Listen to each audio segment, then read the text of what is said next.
আলোচনার জন্য সরাসরি আমাদের আজকের যিনি স্পেশাল গেস্ট, বিশেষ অতিথি মোহতারাম মুফতি ইমাম রেজাউল করিম বুরহানি হাফিজুল্লাহর কাছে আসতে চাই ধারাবাহিকভাবে। মোহতারাম, আপনি শুনতে পাচ্ছেন আমাকে?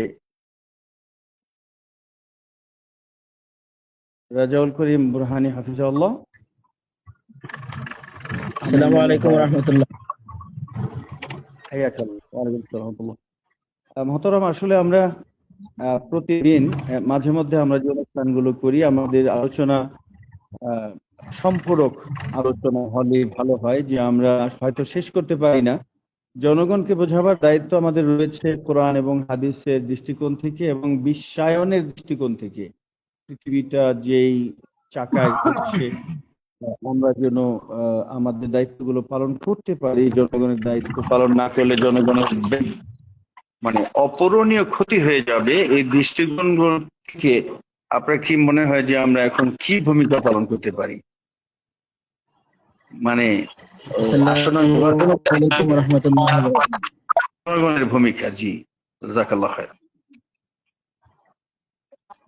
আলহামদুলিল্লাহি রাব্বিল আলামিন ওয়াসসালাতু ওয়াসসালামু আলা আশরাফিল আমবিয়া ওয়াল মুরসালিন সাইয়্যিদিনা মুহাম্মদ ওয়া আলা আলিহি ওয়া আসহাবিহি আজমাইন। কাছের এবং দূরের, দেশের এবং দেশের বাইরের যারা এই মুহূর্তে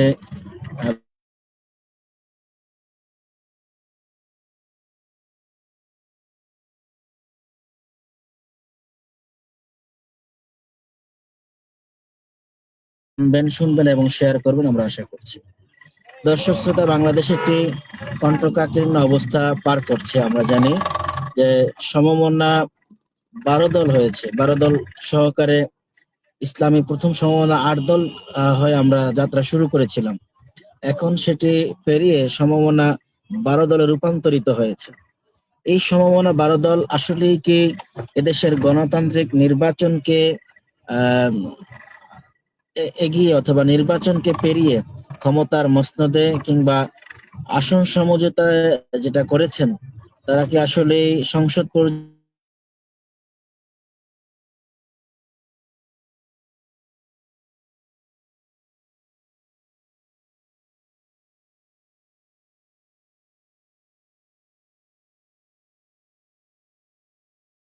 গুলোর আলোকে আসলে ওলামায়ে কেরামকে এই মুহূর্তে সঙ্গে নিয়ে কাজ করা কিংবা সঙ্গে সঙ্গী থাকা।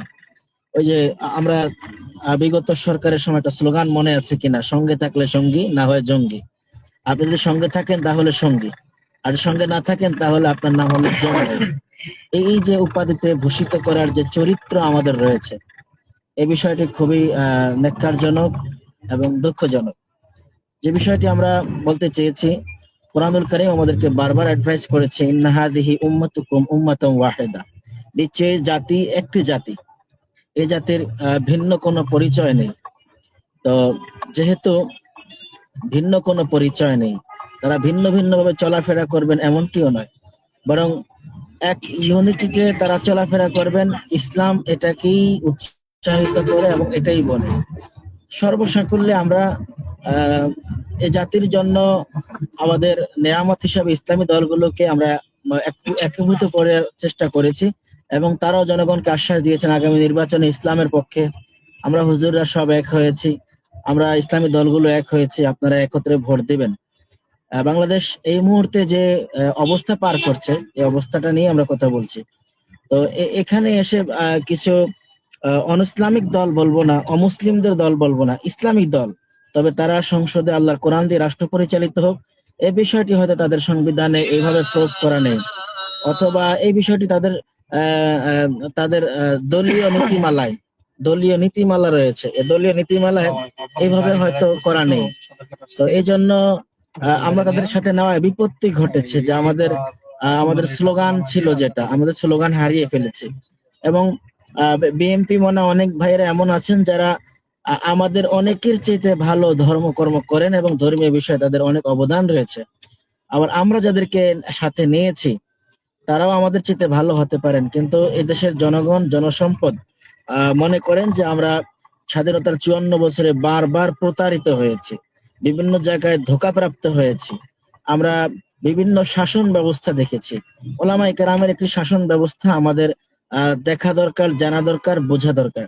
সেক্ষেত্রে বড় মন নিয়ে, বড় মাইন্ড যেটাকে বলে, সকল ঘরানার, সকল মাসলাকের, সকল মতের পথের আলেমদেরকে একত্রে একীভূত করে চালানোটা একটি মুশকিল কাজ, এবং এখানে নেগোসিয়েশন করাটাও একটি আমার মনে হয় জটিল মাসালা, জিহাদ পরিমাণ সওয়াবের কাজ হবে। এই নেগোসিয়েশনের দায়িত্ব কাজ যারা করছেন তারা হয়তো কতটুকু সফল হবেন, আমরা দিন শেষে আশা করব সফলতার দ্বার প্রান্তে তারা পৌঁছাতেই হবে এবং পৌঁছবেন। আমরা এমন দুইজন বিজ্ঞ ব্যক্তির উপরে আশা করছি, যেমন পীর সাহেব চরমনাই, ইসলামী আন্দোলন বাংলাদেশ এর সম্মানিত আমির, এবং আশা করছি ডক্টর শফিকুর রহমান, ওনারা মিলে এই সম্পূর্ণ বিষয়ের নেগোসিয়েশন গুলোকে সম্পন্ন করবেন।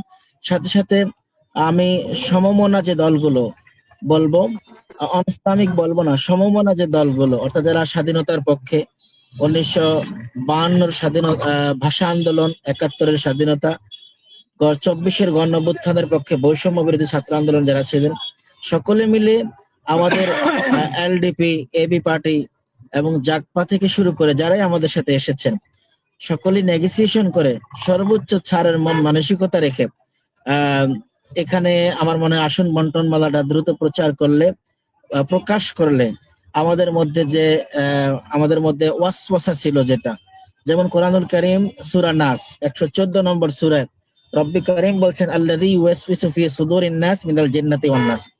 মানুষ এবং জিনদের মধ্য থেকে একটা গ্রুপের কাজ হলো মানুষের অন্তরে ওয়াসওয়াসা দেওয়া। এই ওয়াসওয়াসা তো মানুষ নামক শয়তানও দিতে পারে, জিন নামক শয়তানও দিতে পারে। এই ওয়াসওয়াসা আমার লিখনের মাধ্যমে হতে পারে, আমার বক্তব্যের মাধ্যমে হতে পারে। তবে সেক্ষেত্রে আমাদের মনে রাখতে হবে একটি সূত্র, কোরআন আমাদের বলেছে, 48 নম্বর সূরা 29 নম্বর আয়াত, সূরা ফাতাহ 29তম আয়াতের দ্বিতীয় বাক্য, আশিদ্দাউ আলাল কুফার রুহামাউ বাইনাহুম, সমমনা এবং ইসলামিক দল এর মাঝে আমাদের জন্য ভালোবাসা, সিম্পথি, এমপ্যাথি, সর্বোচ্চ ছাড় দেওয়ার নীতিগত অবস্থা যেন আমাদের থাকে।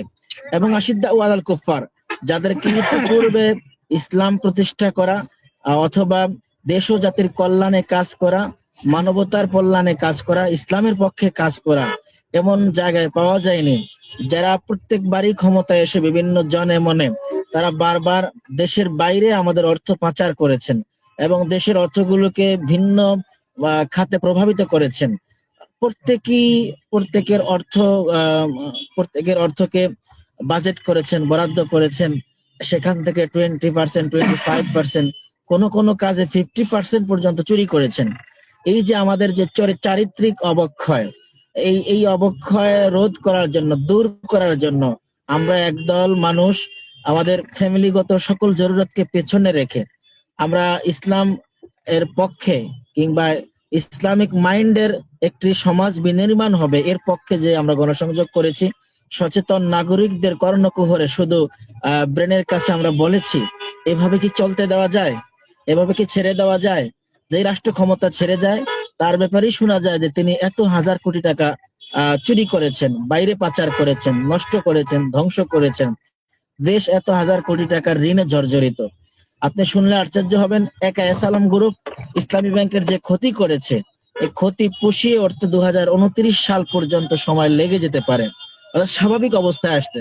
এফডিআর ডিএফএস যারা করেছেন তাদের ভয় নেই হয়তো, কিন্তু আপনি দেখবেন যারা শেয়ার হোল্ডার, শেয়ার কিনেছেন ইসলামী ব্যাংক থেকে, তারা ঝুঁকির মধ্যে রয়েছেন। ঝুঁকি বলতে এমন, তারা লভ্যাংশ পাচ্ছেন না 2-3 বছর, 29 সালের পর হয়তো লভ্যাংশের চোখ দেখবেন। এই যে এমন একটি রাষ্ট্রের বড় একটি ব্যাংক হোল্ডার, যাদের কাছে বাংলাদেশের, যদিও পিএলসি প্রাইভেট লিমিটেড, কিন্তু এতে বাংলাদেশের অসংখ্য মানুষই গ্রাহক। এমন একটি ব্যাংকে রাষ্ট্রের আয়ত্তে অথবা রাষ্ট্রের কর্তৃত্বে এবং রাষ্ট্রের দিক নির্দেশনায় লালনে ব্যাংকটিকে ধ্বংস করে দেওয়া হয়েছে। কত হাজার কোটি টাকা তারা ধ্বংস করেছে দেশ থেকে। তারপরেও বুক ফুলিয়ে বহির্বিশ্বে গিয়ে মাঝে মাঝে ভয়েস দেয়, আমরা এসে পড়বো, ঢুকে পড়বো।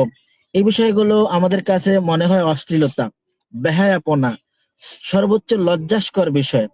আবার যিনি এই যে আমাদের সদ্য বাবা, আমাদের এসালম গ্রুপের নায়ক, এই নায়ক গ্রেপ্তারের পরে বলছেন যে আমাকে ভিতরে রাখলে তো টাকাগুলো পাওয়া যাবে না, আমাকে বাইরে ছেড়ে দিলে আমি টাকাগুলো আনতে পারবো, আমাকে কষ্ট দিলে তো ঋণ পরিশোধ হবে না।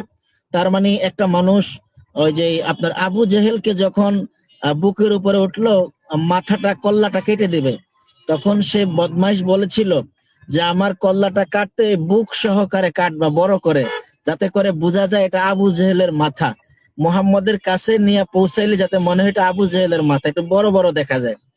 এই বড় বড় সন্ত্রাসীরা তাদের বক্তব্যগুলো এমনই হয়। আমরা আপোষহীন নেত্রী বলি বেগম খালেদা জিয়াকে। কেন বলি?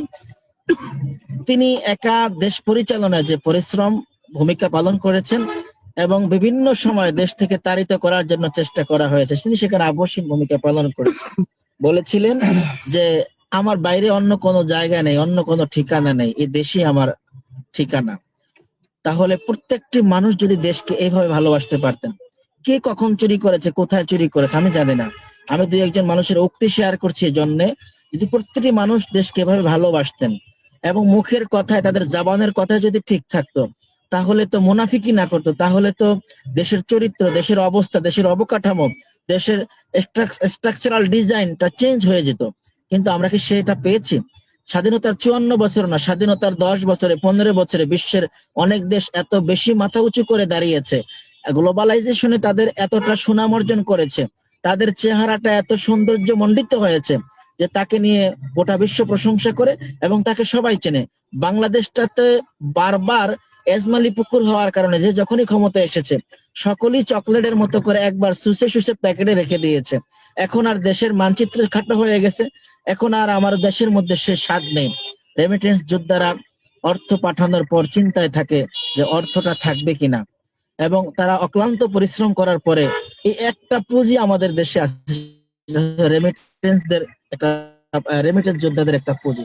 আর যে অংশ থেকে যাই আসুক সকল কিছুকেই ভাগ বসানো হয়, পার্সেন্টেজ দেওয়া হয়।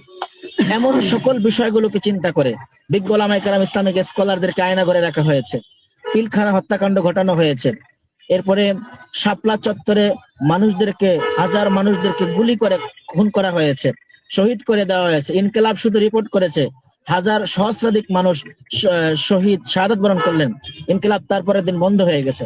এরপরে আমরা দেখেছি লাইভ চলাকালীন অবস্থায় 2 ঘন্টা টেলিভিশন বন্ধ হয়ে গেছে। এমন করে করে স্বাধীনতার উপরে, বিচার ব্যবস্থার উপরে, এমনকি সাংবাদিকতার উপরে, রিপোর্টের উপরে নগ্ন হস্তক্ষেপ কায়েম করে এদেশের অসংখ্য লক্ষ কোটি মেধাকে ধ্বংস করে দেওয়া হয়েছে।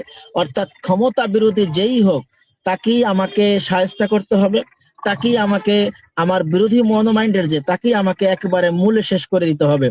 এই চরিত্র যারা লালন করেছেন, এই চরিত্রের প্রশাসন এখনো আমাদের মাঝে রয়েছে।